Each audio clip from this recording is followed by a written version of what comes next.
So I'm going to do this quick video about this person. Uh, the person is from the country that African Americans started. The person is from the country that African Americans started in Africa. If I got that correctly. Because Liberia was started by African Americans. So that isn't to one up her. That is just to make the point that she's from somewhere around there. Here's the thing we always get from Africans.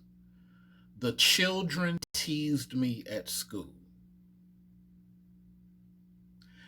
Every time we have these conversations with Africans, it always comes down to the children teased me at school.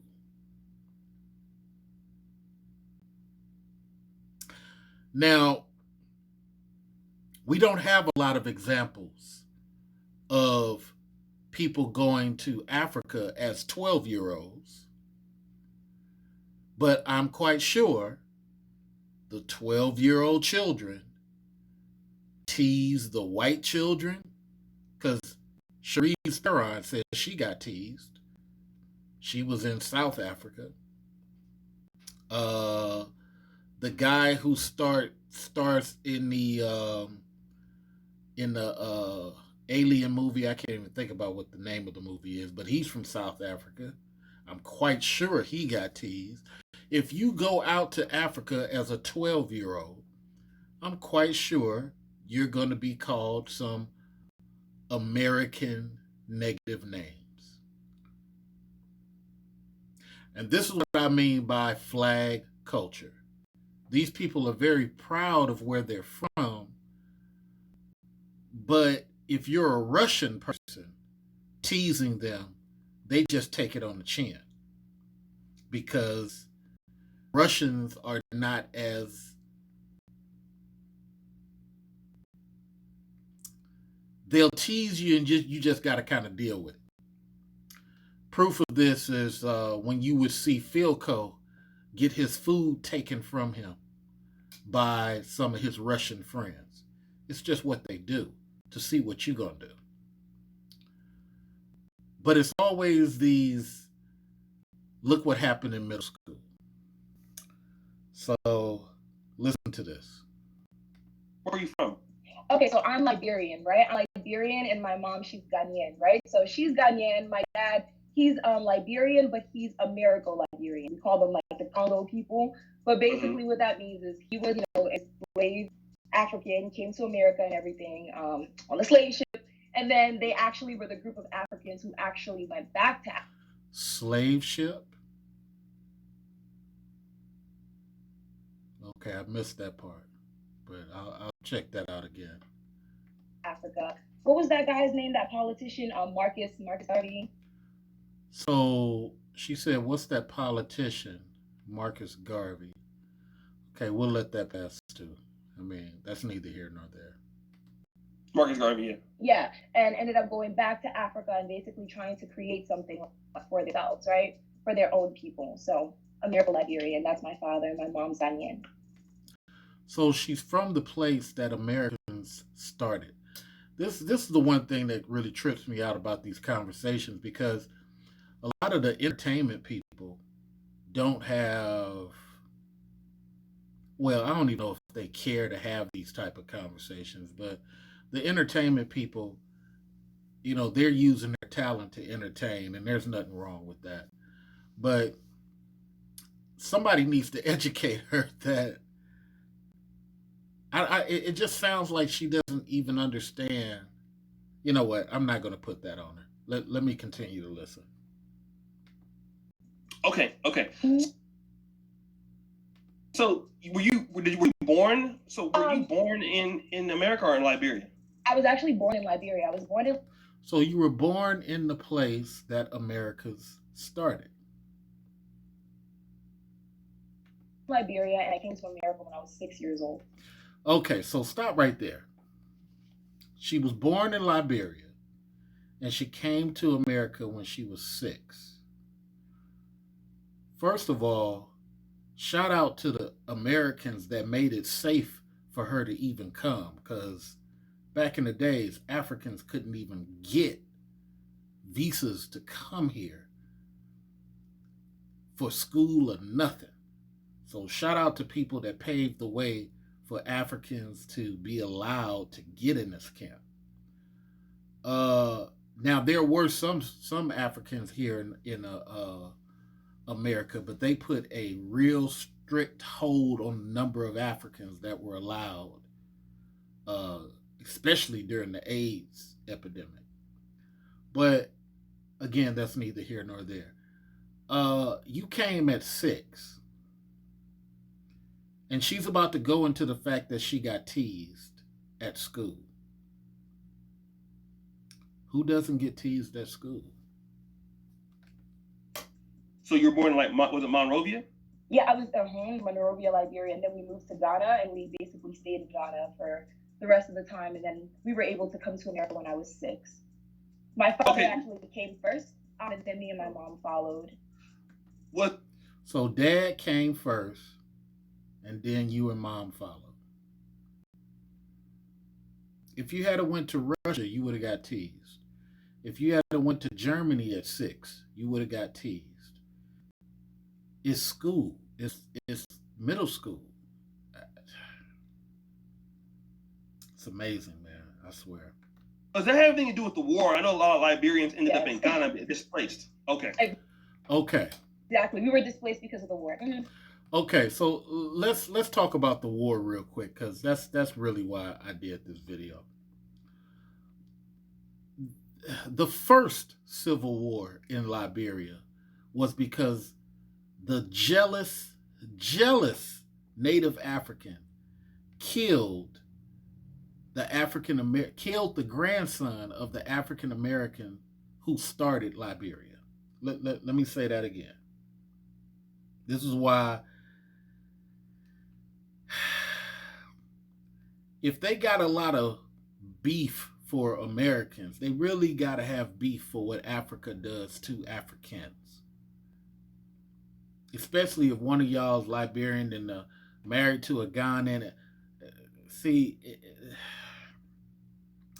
they need to go to thinking that they're just African, or because this tribal stuff, man, is really ridiculous. So they got displaced because of an ongoing 1970 war that Africans started against the American Africans who originated the place. Amazing. Okay. Yeah. So now, when you came to America, I mean, obviously, did you have like that Liberian accent? I'm gonna skip that part. This part about her going to school is what's interesting to me. And when we first came here, I believe we were in like Upper Darby area, and that's where we like remained until I was about 12, 13. I think I was like around 12, where I was going into middle school and stuff, and we moved to Philadelphia. I stayed in. So you went to Philly, one of the worst places to be. That's like me going to the Congo. That's like me going to an undeveloped part of southern Africa. Boy, I tell you, man, people have such a one-sided view of treatment. It's just amazing to me. Philadelphia until I was the age South Philly, until I was the age of 18, going into college, and then I went off, still in Pennsylvania, to Penn State, and now I'm in Jersey. Yeah, so you was in Philly that whole time, and how they treated you in Philly is how you looked at Americans as a whole. Wow. To America like yourself, as an African immigrant, and you have obviously insider knowledge.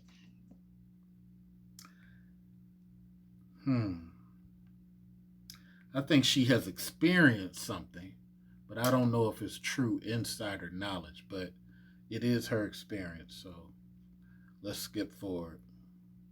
Children, it wasn't really a lot of us black kids, but to have black children Spanish kids, Asian kids, but it was predominantly like Indian and white children and Asian kids, right? That was that type of school. I had such a nice experience, pleasant experience. I had so many. So here's what she doesn't know. She had a pleasant experience because everybody wasn't on her. She came at a very good time. Okay. Uh, if she had came prior, she would have had a totally different experience. And then she would have been saying the white people are a trip. And then also, white people many times do stuff behind the scenes. They don't do stuff openly. But I understand the whole point of this is the behavior of the children that she interacted with. Friends, never got into any fights, nothing, none of that. It was great. And I'm super proud of being African because my dad is super proud of being African. So I say it all the time, right? You know how the teacher will always be like, well, I wonder how much Liberian knowledge does she have as a Liberian? I'm kind of wondering, does she have, because she doesn't allude to any of it, but I mean, she doesn't have to, but I'm just wondering what kind of Liberian knowledge does she actually have? Because there are African American Liberians controlling, or at one time controlling Liberia. So I don't know until the jealous Africans killed killed the people who created Liberia. It's crazy. What's the number one thing that you're proud of? Right? I'd be like, I'm African. I'm pretty proud of that. I'm African. And see, this is what I say, people. If ADOS had a flag, they could also say they proud. But that red, white, and blue is not our flag. That's the flag of the co-enemy, our cousins, but enemy cousins. You know, we don't have, you know, that Liberian flag in Russia, she can go to a restaurant and get all type of love. But the whole American flag in Russia, you couldn't go there as a dark-skinned person and get love from the white owner. It just doesn't work that way. Right. So I would always talk about it, and I felt like my response in that environment was completely different, in contrast to when I was about 12 and I ended up moving to South Philly. Now, see, we're back to the 12-year-old thing again. It's always this 12-year-old thing. Everybody gets bad experiences. I mean, there's a lot of military brats who've had bad experiences as kids in other countries. But you just don't go around complaining about how you got treated in Thailand. All the Thailand kids was not your friends. So I don't. In middle school, I went to an all Black American school. It was barely any Spanish kids. It was just all Black American, and it was very uncool to say. This is when she was 12. She keeps going back to the middle school stuff. Say that you were African, to eat African food, to bring up anything. These are not adults saying this. These are children, undisciplined children, but children nonetheless. But they just can never let go of how they was treated as children, man. I got into a lot of fights, had a lot of stuff going on at school. School was the last stuff I'm really concerned about moving forward, but they harp on it. Africa, anything they would want to call you names, call you African booty scratcher, or just straight up tell you you're lying because you don't look African, or African people are super dark, or or well, if you're African, your people must have lived in huts and they were barefoot. These are children. This is what children do. This is what children do. So I just heard all types of ignorant things, like I said, constantly people tell me I'm lying. When my mom would come to PTA meetings, they would say things about her accent. So I just, people say stuff about Italian accents. People say stuff about Russian accents. But again, let's skip forward. I think she was better. My father didn't think she was better, but every time she would open her mouth with her accent, she would get some type of form of disrespect, right? Now, she's going to contradict herself here. She says her parents never said they were better, which is good on her parents' part. But she does admit a little bit later that Africans tend to disrespect African Americans when they're older.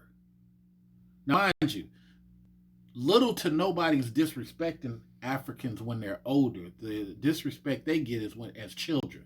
Let me say it again. When you talk to most Africans, the disrespect they got is in school as children. Nobody's dissing them as adults. But when the Africans get to be adults, they get very disrespectful.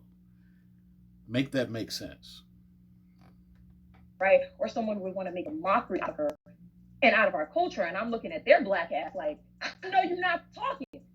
Don't you know that African American, what's the word before American? African, sir. So you're trying to mock my culture. My culture is your culture, stupid. Right? And I would be the first person to say that. But this is all in school. This is not in. And then when it go back and forth with me, and that's just really a lot of where my tension came from. As well as, people would say, oh, what do you mix with? And then you would just be like, oh, I'm African. And be like, well, I'm not African. I'd be like, but what are you then if you're not African? Now, this part I will give her a lot of credit on. The talented entertainment blacks tend to mislead people. There's a lot of people making money off misleading black people. There are some talented entertainment people who do as best as they can. And, as best as they can is good. You can't really hold them down to the way you would want them to do it, but they're doing the best they can. They're doing better than some other people. But then there's the other entertainment blacks that are just poisoning the community with their talent of misleading. People are very talented, Oh, well, I'm this, I'm Native American. I had a girl tell me she was Scottish. Oh, shit. Well, there are, I lived in England. There's quite a few black Scots. There's quite a few black Scottish people. One of the kings of that area was a dark-skinned black guy. So she's doing exactly, to some degree, what she claims that the Americans did, not believing that the girl was Scottish.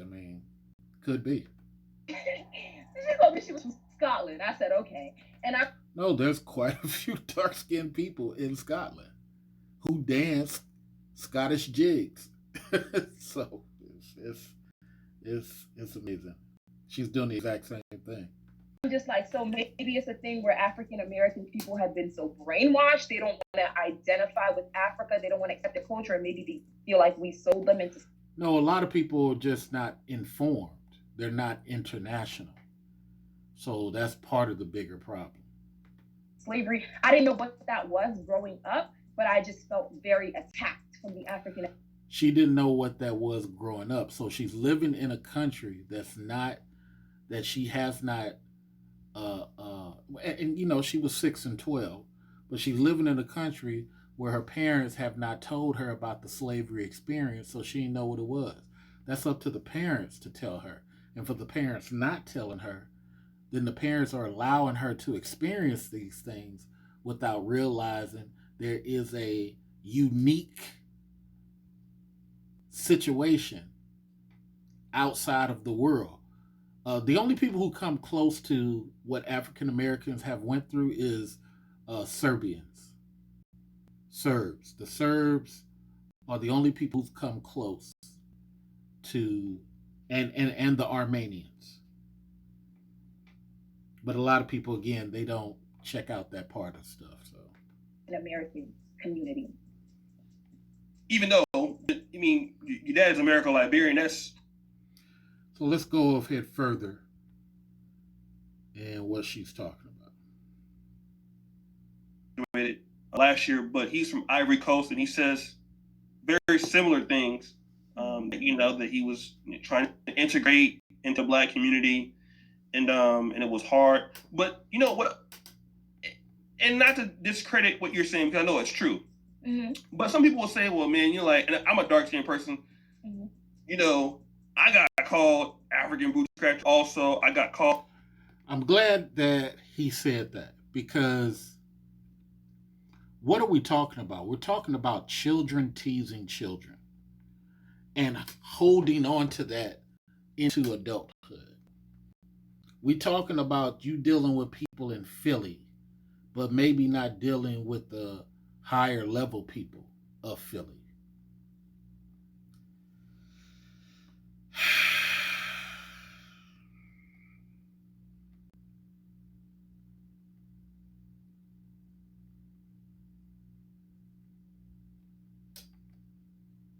Different culture, you don't know Right. that's African American people way of doing things. You come here Right. and you see that other people don't behave like that, and you see that African American Right. people are behaving like that, and you're just like, okay, well then these aren't the people I need to associate myself with. I need to take a step back because I don't want to be a part of that. I don't want to be belittled as culture.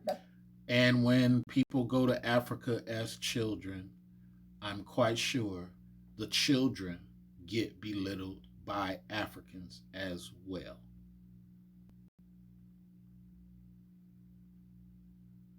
Because they're children. But I don't know. I don't know. I'm willing. I don't know. Maybe African children don't belittle visitors who are children. Maybe Africans don't. But everywhere I've been, Romania, Germany, children belittle children. It's not fun to me. Mm-hmm. Yeah. So, let me kind of go back. Let's go move forward and what else she's talking about.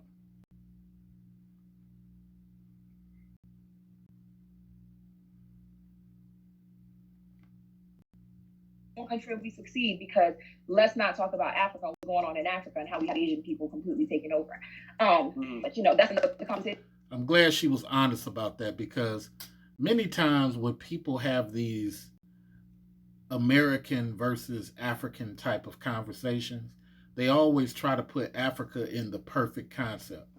I was on a panel earlier today where I was pointing out that the Arabs were assaulting the Africans, and the African solution for getting assaulted was to run.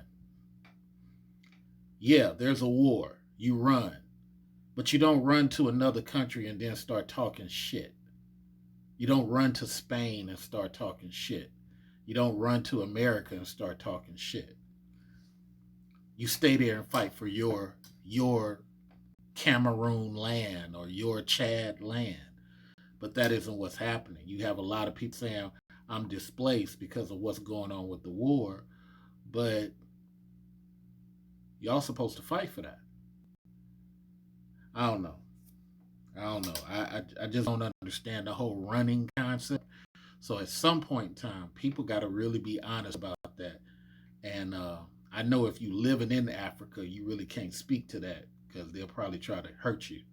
But there's a lot of running going on and going to other countries talking slick. For another day, right? So I feel like why Africans can come to America and do so well is because they have that drive. They're hungry. Well, before you have that drive, you can come to America because African Americans made it safe and got laws for you to do that. African Americans made it safe for you to do that. You didn't have a lot of Africans were able to come in the 70s and 80s because the white people didn't allow it. You had African Americans fighting politically so y'all can do that. Same thing with the black Cubans. They were not allowed to come either, but the white Cubans could. So this is a person that needs to get some historical information on their beliefs about things and read some documents. But like I said, people, they go off their anecdotal experience and then they push it out to the ADOS community. But that's neither here nor there. Everybody allowed their experiences.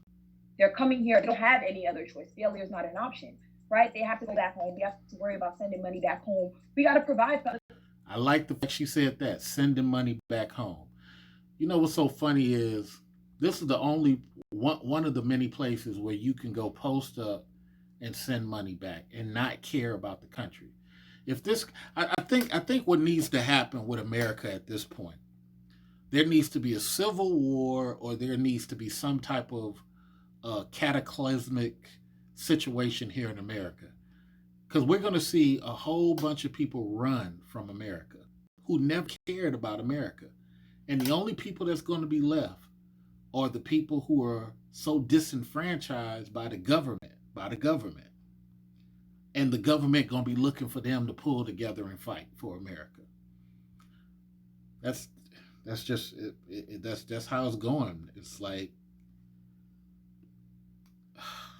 man, I tell you, The people, it's not just us, it's us and our whole family, us and 50 others that we have to do it for. So I just feel like Africans, when they come here, they're just so much more hungry.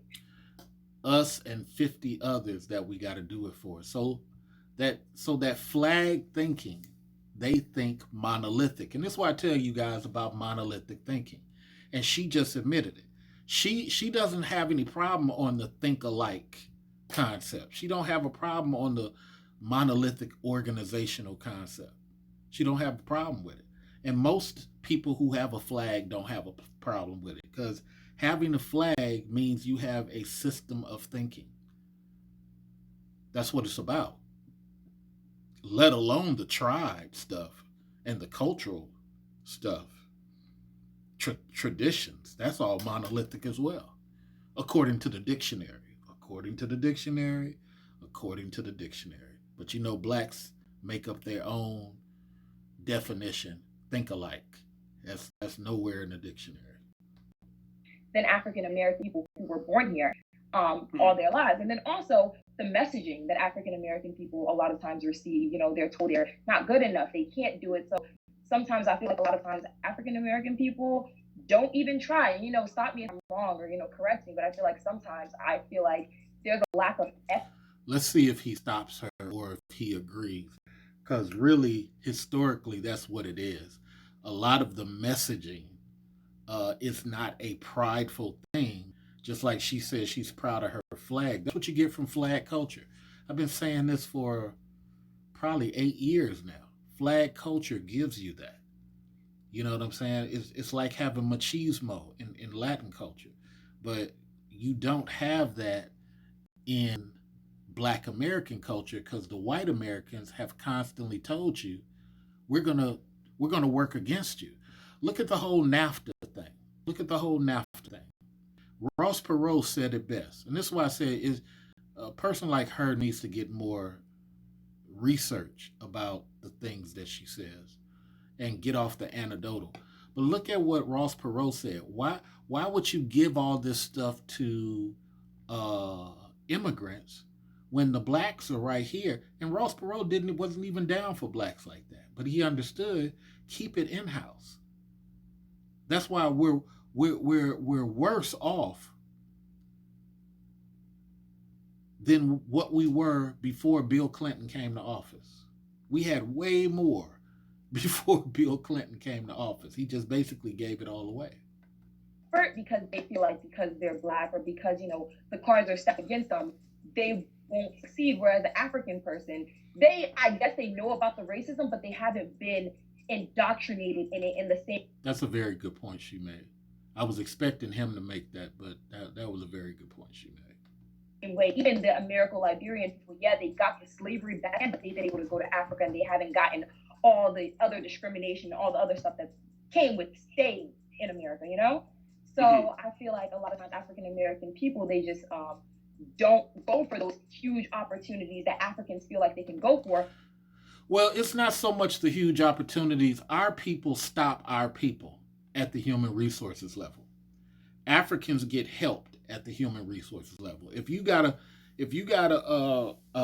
Niger with a Niger in the human resources department, they're going to try to help every Niger they can, whether they qualified or not.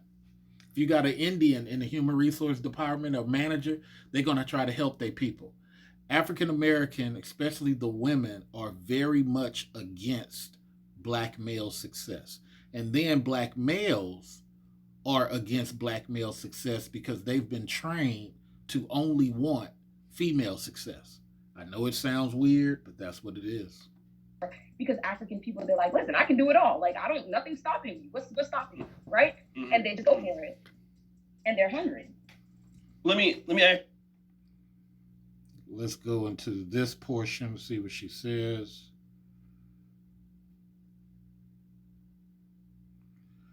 Now, here's another thing. So I'm just going to paraphrase this part. She talks about her channel and how she talks about dusties. Amazing. Imagine if I was to go to Africa and talk about the derelicts of Africa. But interesting. In, be accepted, because as a child you're still trying to figure out where you fall in, right? Like who your people are. We're back to the child stuff again, but so I feel like I would try to like put myself in these spaces and not embrace my culture in the way that I should have, because I wanted to fit in, right? So now as I've actually gotten older, I've actually surrounded myself with more African people. I know it's typically like exactly. Now that she's gotten older, she's gotten more quality people who are not children that call people names. The opposite, but I surrounded myself with more African people, more African culture. I haven't went back yet, but I definitely want to make that trip back to Africa and everything, because my grandma's moving back, so I want to go back with her. Her grandma, see the connection. Her grandma's land. That's what having a flag culture gets you. Your grandma's land, your granddad's land. And just stay for a little bit and just see what's going on.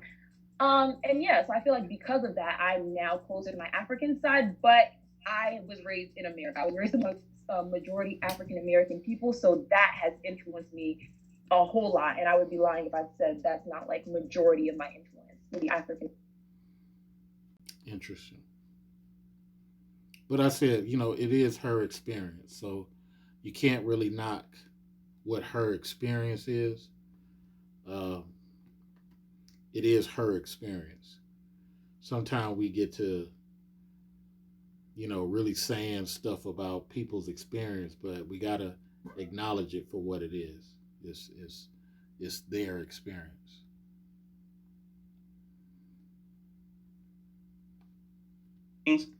And I'm asking that to say this: what do you think that African Americans and the African community, even those that are in the United States or those abroad, how do we bridge that gap to?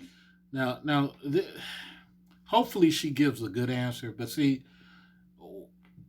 when I was on Water Maya's show, I noticed this as well. Africans, when you ask them this stuff, it always comes down to money. I heard people saying trade doesn't fix anything. You got to get rid of the tribalism. The tribalism has to go. Africans need to see themselves as black first. That fixes 75% of the problem. Because then white people can't go in and force one tribe against another tribe. As long as the tribal thing comes first, it's always going to be an issue, because that's how the first Liberian War happened, over tribalism. It had nothing to do. This guy was trying to bring them into, asked them several times that they want to be more into the political structure. The arrogance of them didn't want it. And then when finally he started bringing people in, even above the objections of the people that was already in power, they said it wasn't fast enough and killed the guy. Hopefully we need to talk about that part of Liberia. Understand each other and try to, not saying that we all gotta, be like the, one big happy family all the time, because obviously, that might not be the case. And shout out to African United Force, she said that too. But what can we do as a Black community in America, that, or even abroad, that we can kind of bridge the gap to, maybe understand one another and see where it goes from there? Yeah. I feel like number one, we need to be having these type of conversations where we do So that's a great answer. Gotta have these conversations. But so that's a great answer. speak on our experiences and we listen to it from both perspectives, and we're able to like compare, contrast, and see where a lot of the commonalities are, right? So we can focus That was the second great answer. See where the commonalities are. on working on those issues first, because obviously those are the biggest issues that they keep reoccurring and coming up, right? So I feel like that's number one.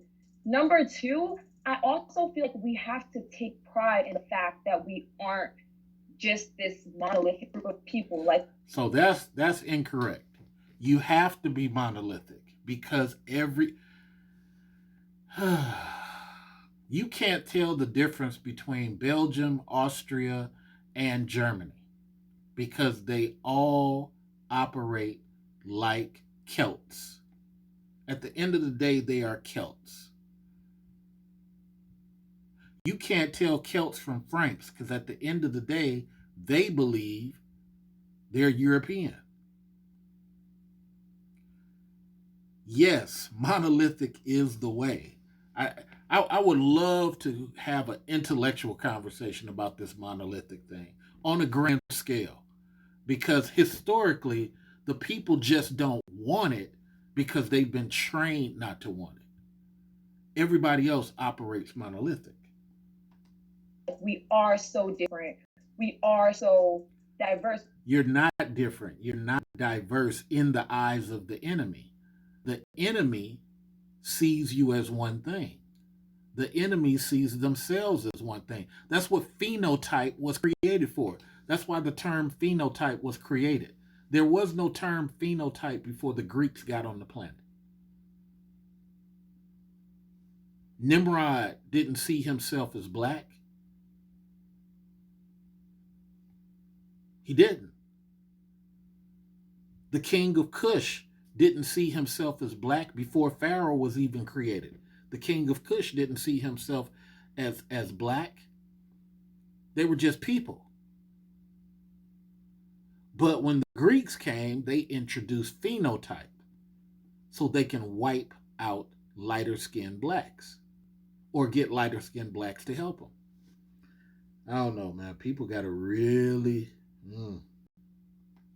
We are an entire diaspora, right? So I feel like individuality doesn't mean diversity. Doesn't mean like, what am I trying to say? It doesn't mean not diversity, but it doesn't mean that there has to be a division. So just because you're African American, Individuality is a division because individuality breeds selfishness. So, by dictionary definition, that doesn't even make sense. But and you can take pride in your culture and in certain things that might make you different from me, doesn't mean that I have to bash you or I have to feel a certain way about that because I'm African and I. well, bashing that's one thing, true. But outside of bashing, hmm, I can also take pride and solace with other African people, and I can relate to them a little bit better because they are also African. So I feel like we have to understand that we can have individual groups within the Black community, and that doesn't mean that we have to be at odds. But what we do need to have is we need to have a collective understanding, and we need to have an understanding of how a collective understanding is monolithic. Monolithic means system organization. That's a collective understanding. That's what on code is. But Massa on the plantation taught everybody not to like the word monolithic. Amazing. to respect each other, right? Right. How to understand that we are different. We are coming from different perspectives, different cultures, but we're not going to cross certain lines, certain boundaries. We're not going to disrespect each other in certain ways. And I feel like once we get that baseline level of respect, which we don't have, right? Because you can't do anything without respect. Once we get that baseline level of respect. That's a very good point, too. So that's three great points that came out of her. The baseline of respect, regardless of whether you, however you rock, and just get the baseline of respect. And if we can get these women to control these children from calling people names, maybe we can get that too. Then we can actually start having conversations and start working on the problems. So that was a great answer. Let me end this. Tell me what you think. I'm gonna put this on the Facebook group page, and you guys leave the comments over there. Donate if you like for the review of this conversation. But it was very good conversation. It's just interesting, man. At this point, it's just all interesting how we are and how it's real safe for Africans to come over now. And I just, interesting. It's all interesting. I leave it up for you guys to decide. Peace.